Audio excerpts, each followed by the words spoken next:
Ja,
das war's von dieser Stelle aus. Ich hoffe, ihr habt alle eine schöne, trockene Heimfahrt und hoffentlich hören und sehen wir uns 2003 wieder.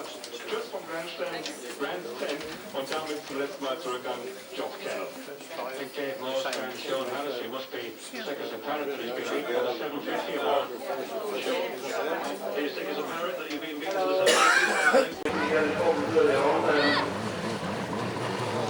So it's how well they can get right all the way to said that nothing regarding that field from rank one, but how to go, I mean, you're on pace. 3 minutes on the run from Glen Allen, so 21 seconds to advantage David Jeffries over in Locker over the second final time. That's the ground they back on. So McGinnis maybe taking back just a little bit there on Locker, but now not to make any significant difference when they come to the checkered flag. No, I felt that it was really good. It gives me the day where we feature on a lot well, but keeping up with the brilliant. That's a party now, isn't it? So that's a party now. Oh,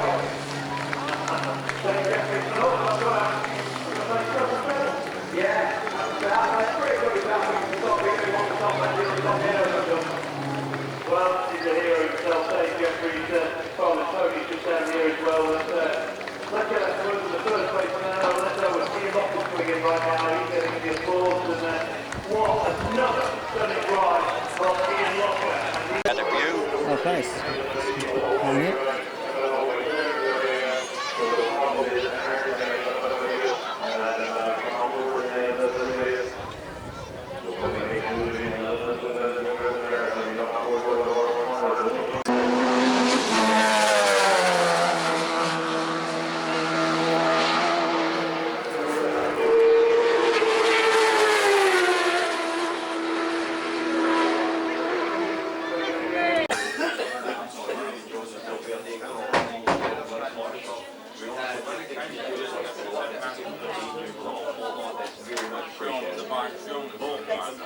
What about Sean Harris and the TT?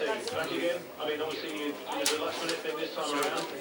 Last minute only because I was let down by a sponsorship thing. I'm trying to establish myself over the next couple of weeks to a month. I'm trying to put something in place for next year, so I've got a guaranteed plan for once. My mechanics Steve White, Pete Bell still get a lot this time. I really need to be in a professional environment so I can sit here and think about it, right, get my bikes organised and go from there. So here's hoping to build. So you did the same as the build up as well? Yeah, it's pretty good, thanks. All right, Sean Harris. John Barton. Where did we go with John Barton today, Tim? Do we know? Number you have? 82. 82. You do the handshake again, because I need to get some camera. Hey. We'll see you in the morning, 9 o'clock. Buona fortuna. Are you going to hook up the boy and watch it tonight? No. Where's the camera crew when you want them? I know. thought they just couldn't get it. I need And how, life is okay, he's taking care of and everything? Yeah, we've been to Derby today. He's happy. Alright. The back's doing okay, so. Okay then.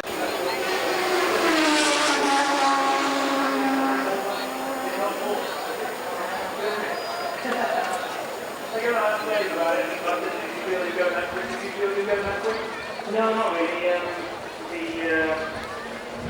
We almost get it by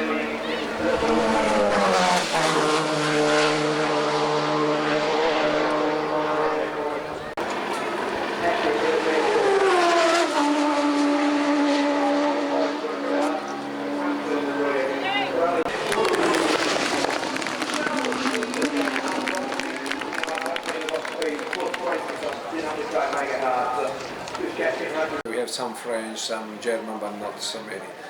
And after coming American people, for a few years the American people, and after no more American people, and okay, after some Australians on, today go back again the Italian people, a lot of good riders. But I think because Italy have many factory.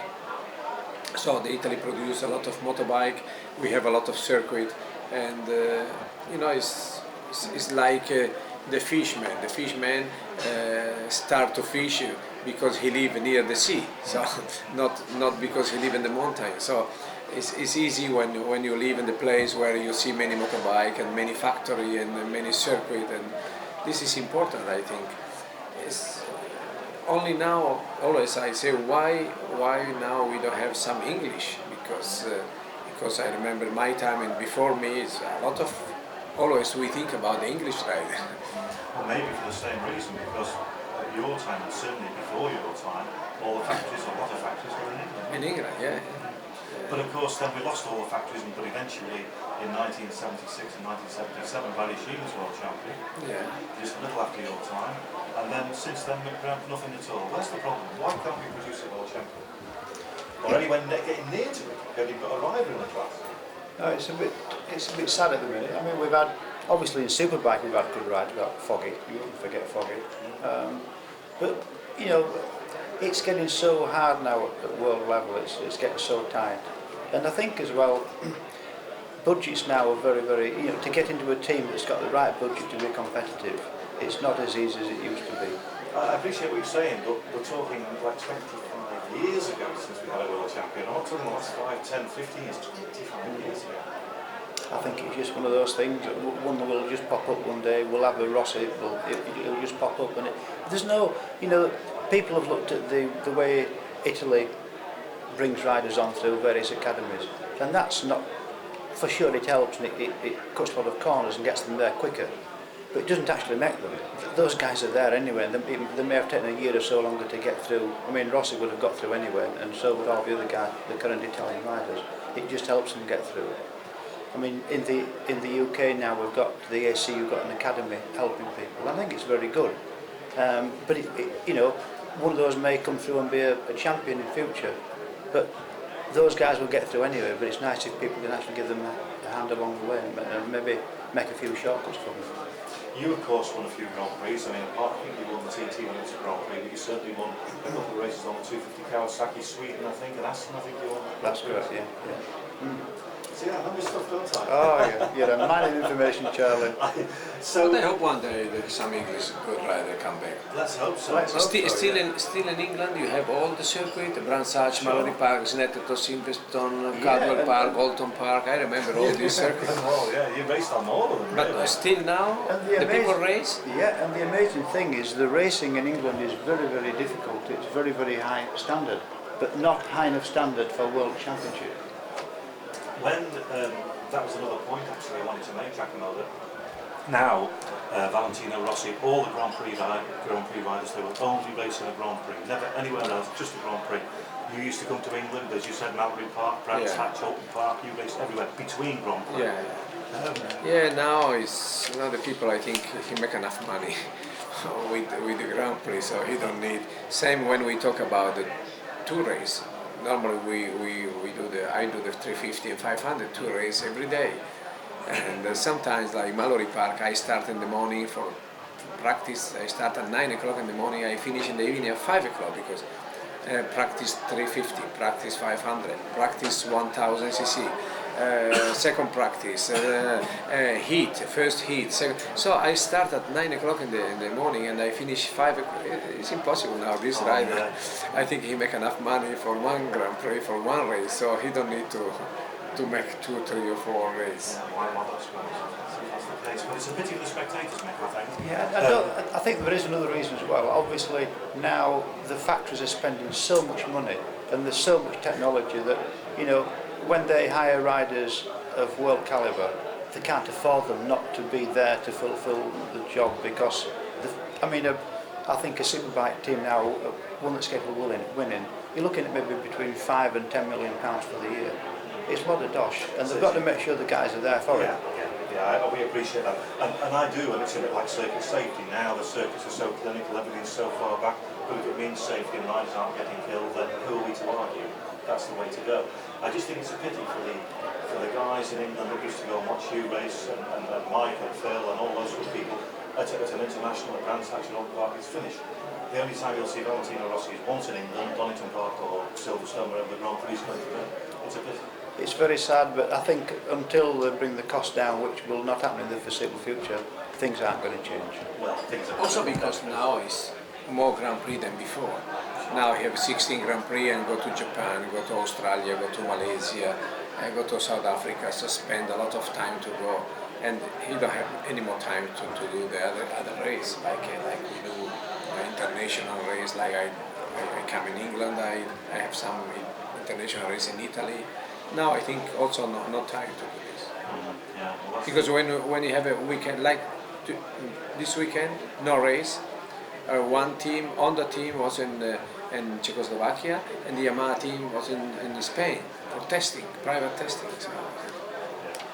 Yeah, it's all those reasons that have made it the way it is, and that's the way it is. Things change, things evolve. But I think racing, you spoke about racing the other day, Mick, and I think racing's in a pretty healthy state, isn't it? In England it's in a pretty healthy state. Grand Prix have probably never been more exciting than they are at this moment in time for a long time. Very exciting Grand Prix. Okay, fellas, well look, we're going to let you go. It's tremendous to speak to you both, and you're going to make so many people so happy tomorrow going around the circuit, so I know you'll be waving and giving them plenty. But Giacomo, please let them hear the sound of the MV. Don't go around with a closed throttle. You must open that throttle a little bit and let them hear. For the noise, easy to make the noise. Yeah. It's difficult to go fast. Make a noise is not so difficult. Doesn't matter how fast you go, noise, which is great. Robbie and Ucci, thanks very much for getting these two riders back to the Isle. It's much appreciated. But all going to have a good day tomorrow. The weather forecast is good. A nice race. Yeah, I hope no rain because I don't take with me the rain. So. We tried to order it, especially for you. Sunshine. We said sunshine. Yeah, it's come from Italy due to sunshine, no rain. Thank you. So we've done our best. Okay. To all three of you, thank you very much. We're going to take a break. Yeah, thank you, Charlie. Yamaha times. Lovely. Good. Okay. Great now. See, I didn't mention one thing about the sidecars there. I thought you were going to. I could have had the green light. Okay. Only? It's 1,000 cc tomorrow. 1,000. Yeah, 6 laps. They working okay for you? Up to 1,000. It's important race tomorrow. Yeah. Big race. Yeah. A big race You tomorrow. get music all right? You hear music? Yeah, Okay, Charlie, you on? Ready? Go, Ben, go with it now.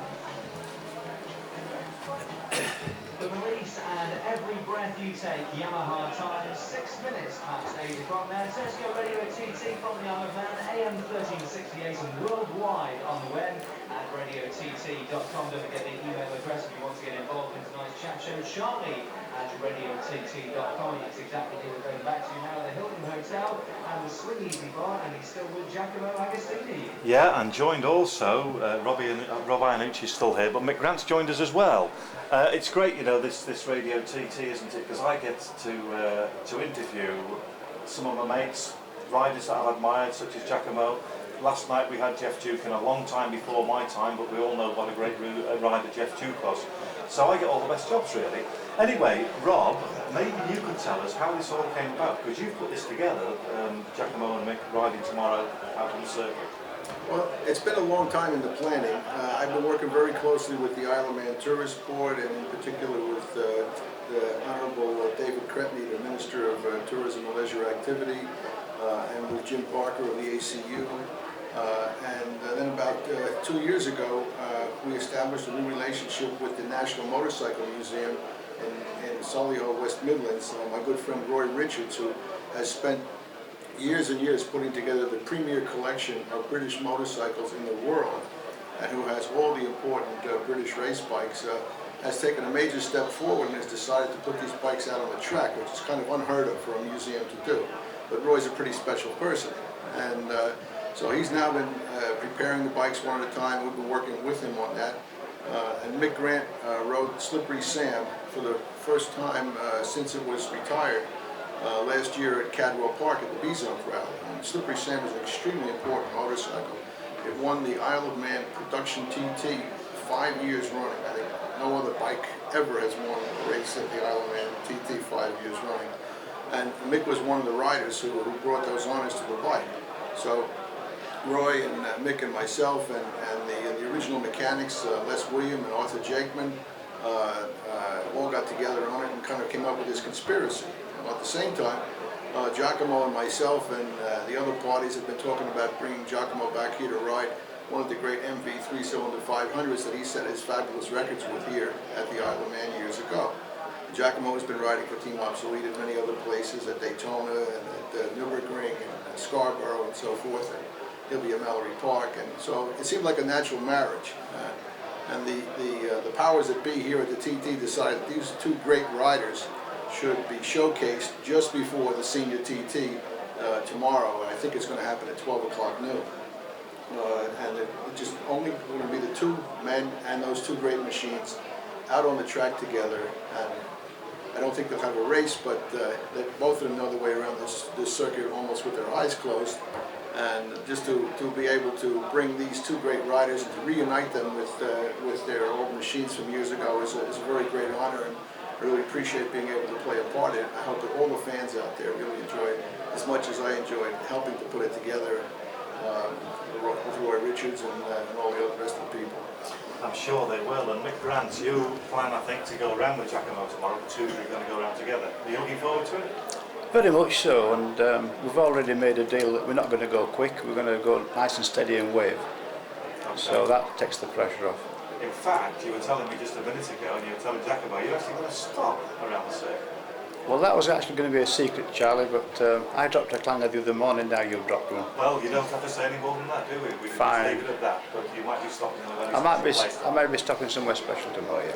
Mick, you won the production race on Slippery Sam way back in 1974, broken wrist and all. Yes, that was my very first TT win, so it's, I suppose, quite significant, really. Do you remember much about that? I mean, you won so many after that, and they probably all sort of cloud into one another. No, I just remember that I had the right wrist in plaster, which didn't make for easy motoring. And I remember on the day there were a lot of flies about, and I think, would it be 4 laps? Anyway, for the final lap, I couldn't see where I was going. At so many flies on my helmet, so I was actually going to pull in and stop, and I didn't. I did the last lap, and I couldn't see a damn thing. Which happened to be your quickest lap, as you know? Did it? No, I don't know. Maybe it was. Maybe it wasn't. You're really going to impress me then. Of course, you did get reacquainted, as Rob said, with the bike at Cadwell Park, and in fact there was an article in Classic Racer, I think I read about that, and that was nice. Yeah, it's a lovely motorcycle. I mean, I've just been to Derby today because they put a new gearbox in. They found the gearbox was a wee bit faulty, and we just went to make sure it was okay. And it's a lovely old motorbike, but I mean, I do a little bit of test riding still with the superbikes, and God, they don't feel dated. But you know, they have a place in history. Sure. Giacomo, do you get to ride motorbikes very often these days, apart from these demonstrations and displays that you do? No, only sometimes with the road bike, just for the traffic, you know. Yeah. There's a lot of traffic in the city, so I use every day the bikes. And scooter also. I have a scooter, I have other bike. But you know, it's sometimes I like to do like what we do tomorrow, a demonstration, but no, I do 3 or 4 times per year. So. Now, of course, Italy is riding high at present. You've got so many good Grand Prix riders, and of course, the pinnacle is Valentino Rossi. Why does Italy produce so many good riders, and has done for a long, long time? Before you, Provini, Ubiali, with you, and after? Yeah, Italy always, but I'm very surprised also because in long times ago. Also many English riders. We have very good English rider, and we have Italian and English rider.